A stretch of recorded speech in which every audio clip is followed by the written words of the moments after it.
Dark Angels, and a question to open with. Which one are you playing? Because there are at least two different Dark Angels armies winning right now, and they do not want the same things. One is Terminators and a big character standing on a point. The other is bikes and speeders that are never where you left them. One of them is tough, the other one is winning more. I am Sarv, this is the Wardrill faction Dossier, and today it is the First Legion. 145 lists, 855 games, every Dark Angels result on record since the edition opened, all of it out of BCP. They are fine, 51.7% across 145 grand tournament lists, 3 outright event wins, and 71 of those lists came home with a winning record. Open it to every event size, and it is 461 lists at 50.9, a little over the line wherever you look. One note on the window before any of this means anything.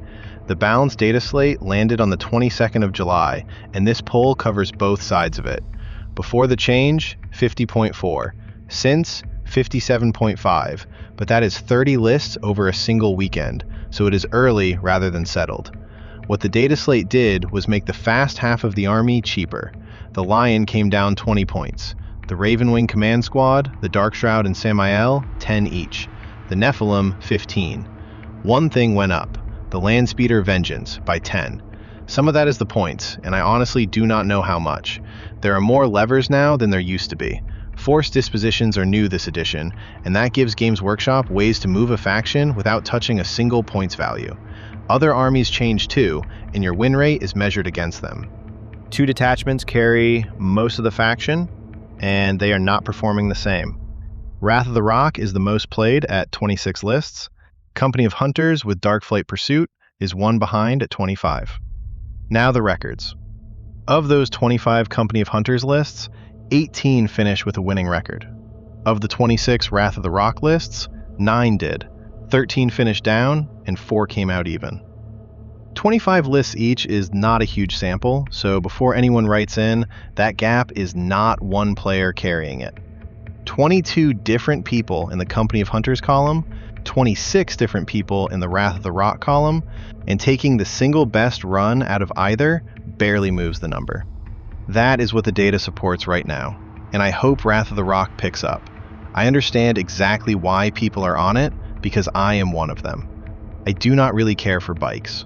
I like Terminators, I like the Lion as a set piece, and that is the army I want to put on the table. There is a practical side too. Some people do not own the bikes. A lot of those kits are genuinely old models, and if you think a refresh is coming, you are not going to buy a pile of them now. None of that shows up in a win rate. And the detachment is not deciding these games on its own. Twice in this data, at 2 different events, a Wrath of the Rock list beat a Company of Hunters list head-to-head. The core is settled to the point of being predictable. Azrael is in 69% of Dark Angels lists, Deathwing Knights, 59, Inner Circle Companions, 56, then Scouts at 51, Intercessors, 49, a Lieutenant with a combi weapon, 42, Landspeeders, 41, Ravenwing Black Knights, 40. So 2 lists in 3 are built around the same character, and more than half bring the same 2 elite infantry units on top of him. Worth noticing which of those are actually the same tool though, because they are not. Deathwing Knights carry a 4-up invulnerable of their own. Inner Circle Companions do not, which is probably why they are almost never fielded without a character attached to hand them one. And underneath both sit the cheap bodies, Scouts at 51% and Intercessors at 49, which is the half of the list nobody talks about and every list brings. 3 attachments do most of the work, and each buys something specific. The Ravenwing Command Squad goes into Ravenwing Black Knights in 43 lists, the most common pairing in the faction, and what it brings depends on who is in it. An Apothecary puts a destroyed model back in the unit each command phase. A Banner adds 1 to objective control, a Champion adds 1 to advance and charge rolls. That is a unit built to be somewhere it should not be and still be there next turn. A Librarian in Terminator armor goes into Deathwing Knights in 29 lists for Veil of Time. While they lead that unit, its weapons get sustained hits 1. And the Companions get a character in almost every list that runs them. Azrael in 35, a Librarian in 23. Both hand the unit a 4-up invulnerable save, Asriel through the Lion Helm, the Librarian through Mental Fortress. Of the 81 lists with companions in them, 64 have someone attached giving them that save. You do not see them naked. The matchup board is where it gets uncomfortable. Against Tau, 106 games at 41.5%. Against other Space Marines, 158 games at 45. Necrons, 100 games at 46. Those are big enough samples to take seriously.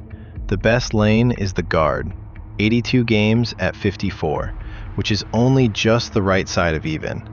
I went looking for whether the Tau problem is a disposition thing, and the data will not tell me. In the games where we can see both sides, Tau brought Purge the Foe most often, and the Dark Angels came out slightly underwater into it. But that is 15 rounds, not enough to build anything on. So it stays a fact rather than a theory. Tau are the bad matchup. Let me put a real exchange on the table instead. This is Jack Harrison's Tau list, the one Innes Wilson beat at Edinburgh, shooting into 2 different Dark Angels units. The shooter is the Twin Lance, which is in 78% of the Tau lists our players actually faced, into 5 Deathwing Knights, 12.5 damage, under 3 models dead, 6% chance to wipe the unit. Into 6 Ravenwing Black Knights, which is 18 wounds all told, nearly 6 models dead, and an 84% chance the unit is simply gone. Same shooter, same turn. The Terminators shrug it off, and the bikes are gone. And here's the part I did not expect. I ran both of those, with cover and without it, and it barely mattered. Under half a point of damage either way, because both of those units are saving on an invulnerable, and cover was never the thing keeping them alive. Which is worth knowing, because ignoring cover is one of the things Tau are known for, and against these 2 units, it is not buying them much. So the tough half of this army really is tough, and the fragile half is the half with the better record. Without the full context, the calculations are not the full picture, but they are important to understand. With 11th, the question you have to ask yourself is how we actually win games, and the answer can be the primary missions, which now do not always mean you have to kill units. The best Dark Angels run on record and the only 7-0 in the file. 2 Deathwing Knight squads, each with a Librarian and Terminator armor, companions with a Librarian, Asriel, Stern Guard. This is the Terminator army, played straight, and it took priority assets. They took the full 100 on primary in 5 of the 7 games. Round 3 was Tau on Monka, the bad matchup, 100 to 52. Round 4, Custodes, 100 to 63. Their priority assets against a take-and-hold opponent came up in round 1 and again in round 7, and that pairing hands them secure asset. That one pays 4 for securing the asset, 2 for destroying an enemy unit that started the turn within range of a central objective, and 4 a turn for holding anything that is not your home objective from the second round on. It is a mission that wants you standing in the middle of the table, being difficult to move, which is precisely what 2 squads of Deathwing Knights with a 4-up invulnerable save are for. And the 2 Librarians in Terminator armor are not decoration. Veil of Time gives the squad they lead sustained hits, so on paper, the same models that are hard to shift are also the ones that can pay that mission its 2 a turn. Look at what this army shape hands them on secondaries too. Center ground pays 3 for holding within 3 inches of the center while the enemy has nothing there. Overwhelming Force pays 3, capped at 5, for every enemy unit destroyed that started the turn on an objective. Both ask for exactly what this list already does. Stand in the middle, be impossible to remove, kill what comes to contest. The primary and the secondary deck are paying for the same behavior. Round 3 is the one I would point at, because it is the bad matchup. Tau on Monka and priority assets into their Purge the Foe, which gives Vital Link. 2 for a central objective, 4 a turn from the second round for anything that is not your home objective. 100 to 52. That Tau list had the Twin Lance in it, the same shooter from our Calc, and it did not move them off the middle. We did not get to watch any of these games. What we have is the primary scoring and the list, and that is what I am reading from. That is the mission on screen now. 4 for securing the asset, 2 for destroying something that started the turn within range of a central objective, and 4 a turn for holding anything that is not your home objective once the second round comes around. Every line on it rewards being hard to shift. The other army, and this one belongs to Josh Roberts, Azrael and the companions are still there, but around them it is Samael, a Ravenwing command squad, Outriders, the Lion, 2 Landspeeders, and 3 Landspeeder Vengeances. This one is the weekend after the data slate at an 85-player event. They scored 100 on primary in every single game, all 6 of them. Round 3 was Tau again, a retaliation cadre, 100-44. 4 of those 6 were their reconnaissance into a take-and-hold opponent, and that pairing gives them reconnaissance sweep. Look at what it pays. 3 victory points for having 3 units wholly within 3 different table quarters, away from the center. 6 victory points for 4 units in 4 different quarters. Now count the list again. Samael, a command squad, Outriders, 2 Landspeeders, 3 Landspeeder Vengeances. That is 7 separate fast things, and the mission is paying by the quarter, not by the kill. Being spread across 4 corners is also the exact opposite of presenting 1 blob for a twin lance to delete. And here's the part I think does the real work. Look at what the secondary deck offers an army built like that.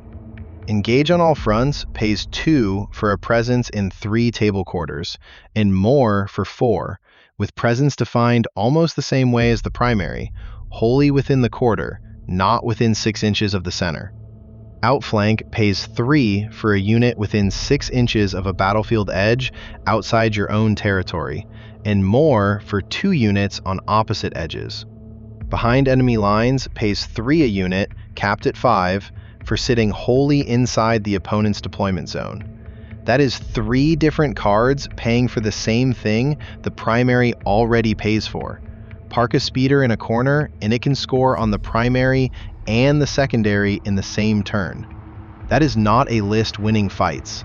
That is a list getting paid twice for where it parked. Round 5 is the one I would look at hardest. Necrons on Awakened Dynasty, a reanimation list that wants a long, grinding game, and Roberts took 100-30. My read is you do not outgrind that army. You score somewhere it is not. And this is the bit I find genuinely refreshing. That is a Space Marine army running reconnaissance and winning that way, when you would normally expect it from a horde or a cheap unit army. I am building the same thing myself with Blood Angels, centered on fast-flying jump pack units. And there it is on screen, 3 points for 3 units in 3 quarters, or 6 for 4 units in 4. Those 2 are alternatives, so the whole top of the card is asking one question. How many separate things can you put in different corners of the table and still have them alive at the end of your turn? And here is Taylor Boling running the same detachment and the same disposition, going 2 and 6. The shape is different though. There is a Repulsor Executioner and a Ballistus Dreadnought in here, and Stern Guard, where the 6 and 0 list spent that on more speeders. 8 rounds at Tacoma, Guard on Recon in round 1, a 9-point loss. Guard again in round 2, 83-84, 1 point. Death Guard in round 3, 91-100. Round 7, Space Marines, 78-82. 4 of the 6 losses were inside 10 points. I do not think this is a bad list getting found out. It is the same detachment and the same disposition that went 6 and 0 somewhere else, built a bit heavier, losing the close ones. Round 1 is the one I would look at. Reconnaissance into Reconnaissance is a mirror, and that hands both players gather intel, which pays 6 in the first round for holding a central objective, and rewards extracting intelligence after that. A mission that pays early in a game they lost by 9. Which is the honest footnote to that detachment chart. The numbers say Company of Hunters is the stronger pick right now. They do not say it plays itself. And look at what the same disposition handed them, because it is a different set of jobs to the 6 and 0. Rounds 3 and 7 were reconnaissance into priority assets, which is search and scour, and that one wants central objectives and kills in terrain rather than a spread to the corners. Round 4 was reconnaissance into disruption, surveil the foe.